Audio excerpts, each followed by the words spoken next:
You're gonna make it. There we go. All right. Welcome to another episode of Inspired Content, where I am looking at the movie Mary and the Witch's Flower, which is a Japanese animation. It looks like a Studio Ghibli. Looks like a Miyazaki, like a Spirited Away kind of. But it's supposedly based off of a children's book. And I'm going to say as slight on the spoilers as possible, but I got to say, there's a part of this, like when I first started seeing it, like the intro portion of the movie is kind of good. It has enough action and suspense, and then it feels like it disrupts that flow for the introduction of the main character and the events that lead up to the rest of the story. And then it was just sort of like a interesting series of simple events led to the amazing arrival at the School of Magic. And that was an amazing event. And then it was like not going to go back to it. And then it kind of went back to try to resolve a problem. And I feel like it didn't have a very consistent, even flow. But the thing I like about this is the artwork is beautiful. And the universe building that they put into it, they hint at a lot of stuff, and there seems to be suggestion of a bigger world out there. We don't really see a lot of it go any further. And the story of the main character, Mary, is it doesn't seem to have a redeeming arc, or at least not a lot of one. She starts out feeling out of place, awkward, and unhappy with how she looks, and then she finds a place where all the things she doesn't like about herself are signs of a powerful witch or wizard, and so she becomes proud of those things.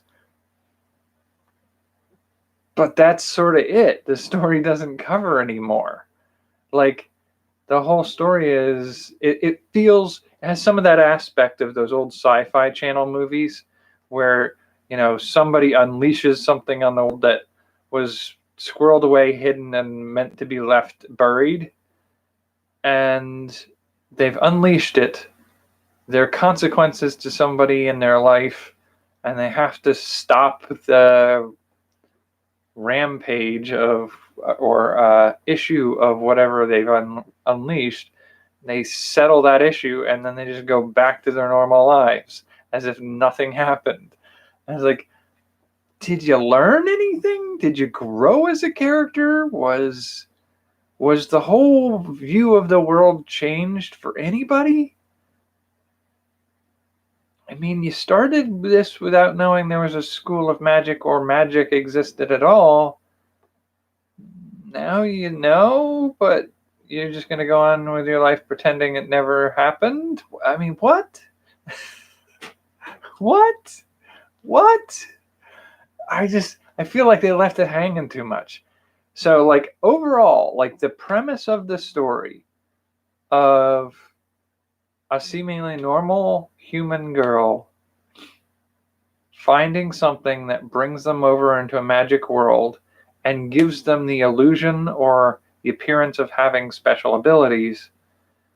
And after that, you have a seeming like key to allow her to access that magic, but it goes away and she has to keep trying to find it again. It seems like it has a lot of promise in the story. And it's like, the thing that really bothers me is it sort of takes place over like two days, maybe 3 days. And like, you literally have a young girl who's new to the area, and feels like she can't do anything right, and she doesn't fit in with where she is, discovers a magic school on day 1 or 2 of her arrival at the area. And now it's like she visits the school once and then she's done with it. And it's like it's never to be a part of her life ever again. It's like, how? What? How? You've built this great, big, amazing world outside of our world that she's found the way to. And she goes, okay, I've seen it, and never goes back. It just feels wrong to build this whole world for a day's adventure to never be seen or used again. How can you do that to us? Writer, creator, how could you do that to us? That just seems wrong on so many levels.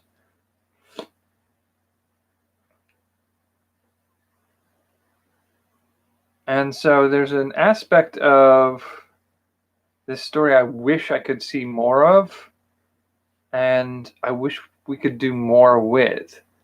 But I feel like this, if I remember correctly, this was created a long while ago. And the other thing, it feels a little bit like from what I've been able to tell, the book is decidedly different than this anime is. And I feel like the resemblance to Studio Ghibli, I don't know if I ever say that right, is intentional. And I can kind of feel it in the way this movie comes across. It's like Spirited Away in Hogwarts.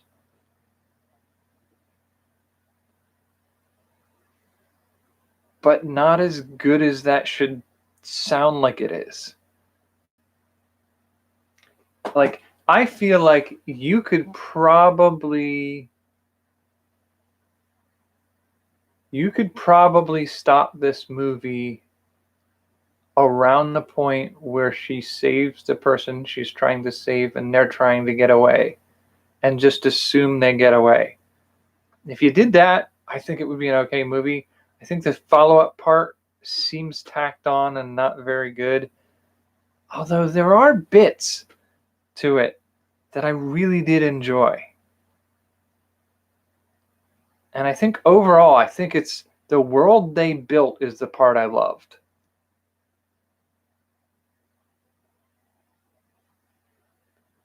I feel like the rest of it, like the character, I could care less if we need that character in another future. I don't think it matters. Like, but I want to revisit the world, and I want to see more of that art.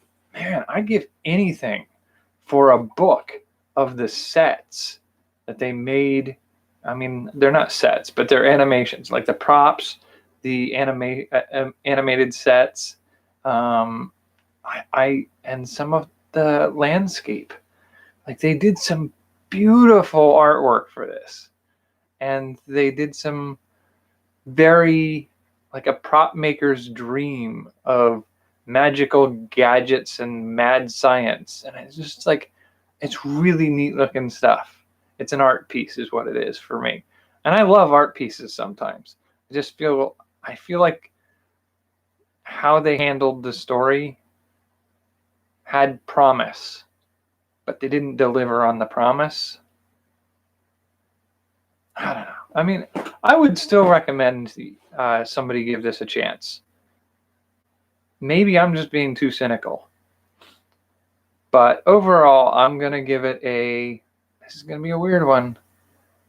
I think I'm going to give this a 4.9 out of a 4.9 out of a 5.1. Which is a little different than what I'm used to doing. Now, just for a mild refresher, because I know my system doesn't make a lot of sense to a lot of people.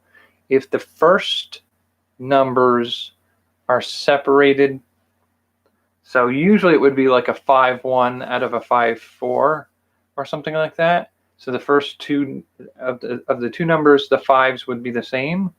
If the numbers are different, it usually means that this is not something that I'm going to put on my shelf as something to share or watch again, necessarily.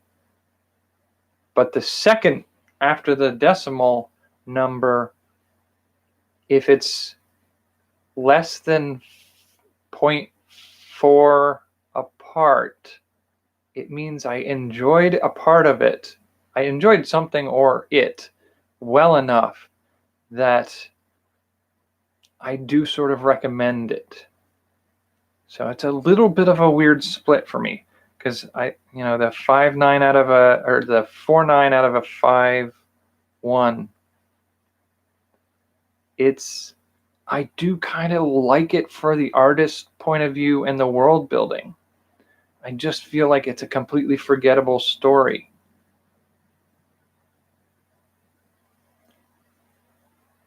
I feel like if there were another way to introduce people to the beauty of the artwork in this setting, I'd use that instead. All right, so that's my rate and review of Mary and the Witch's Flower. I will hop over and see if I can finish up the creative prompts inspired by this right after this. I will see you there.